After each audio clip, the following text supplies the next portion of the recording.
Hi guys, welcome in. Today we're going to talk about cross stitch needles for beginners. Yay!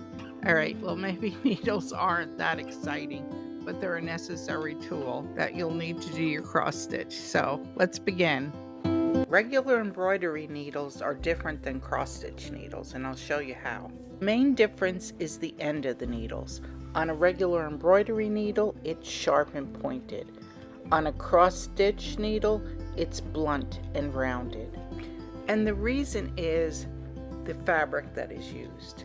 In regular hand embroidery, a very tightly woven fabric is used. So the sharp needle has to pierce through the fabric. Whereas in cross stitch, we use a little looser weave.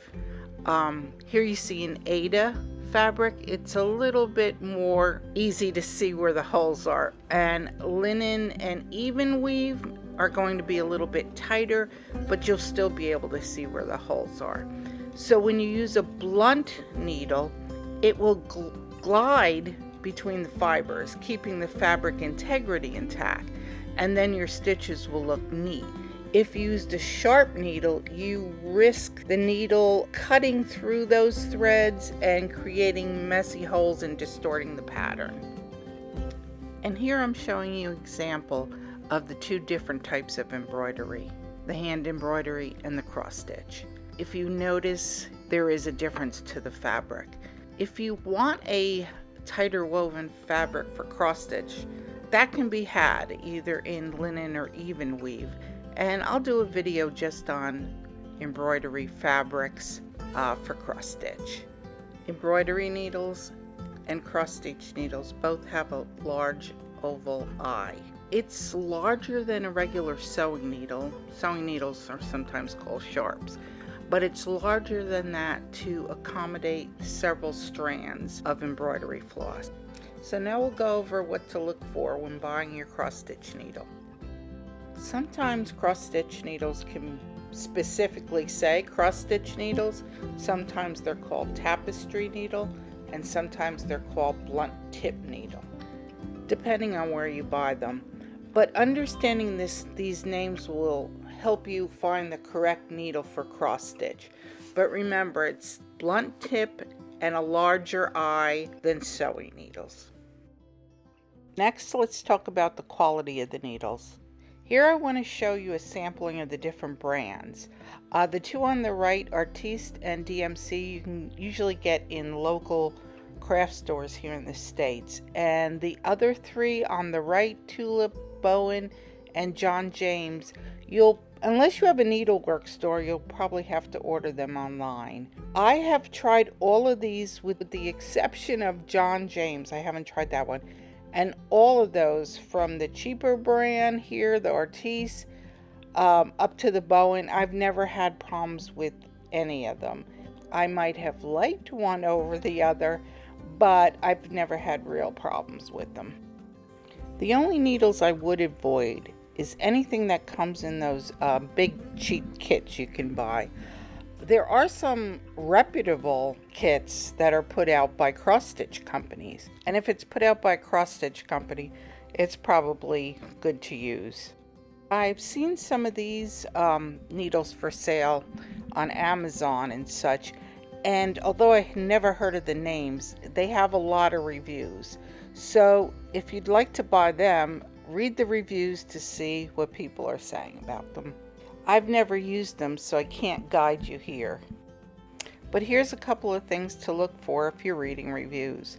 You'll want a smooth finish needle, because that'll glide easily without snagging or fraying your fabric or your thread. And you'll want a durable eye. The eye is the most fragile part of the needle.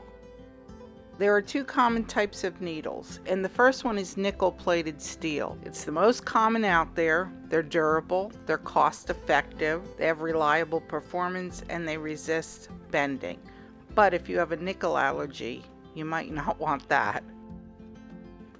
The second common one is the gold-plated steel. This is going to be a higher premium quality, and they're usually 18 karat or 24 karat gold plating over the steel core. Remember, the steel gives you strength. It has a low friction glide, which means it'll run through your fabric smoothly. The needle itself is very smooth, so less fraying on your thread. It's also resistant to rust, humidity, and body oils. And it's also hyperallergenic, so it's great for people with nickel allergies. So does size matter? Yes, it does. The goal is to match the needle thickness with the fabric weave. Let's talk about the crazy numbering system. It's actually a historical remnant from manufacturing, but now we still use it. If you notice, the largest needle has the smallest number, and the smallest needle has the largest number, so just keep that in mind. Okay, so if you're using finer needles, like 28, you'll use that for higher count fabrics, like 18 count Aida, linens, and even weave. And larger needles, like 24, for lower count fabrics, like 14 count Aida. And this will ensure neat stitches, and it'll prevent fraying or any gaps by making the holes larger because you're putting a larger needle through it. Although, after you've cross-stitched for a while, you'll get your own personal preference for what needle size you like to work with. Well, that should cover it for needles. But I hope it wasn't too confusing. But the next few shots are going to be cheat sheets that you can screenshot to help you remember.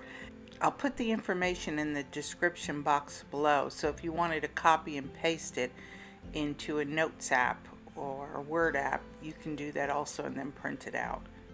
But taking a screenshot or taking a photo with your phone will be good because you can bring it to the store with you when you're buying your needles. Okay, so there's 3 screenshots. You just saw the first one about needle size and what fabric you should match it to. This is a cross-stitch buying checklist. There's 2 screenshots you can take. This is page 1 of 2, and this is page 2 of 2.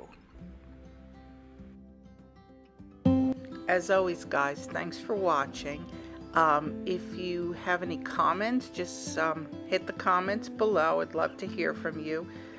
Tell me where you're on your journey of cross-stitching. I'd love to hear that too. And thanks for watching again.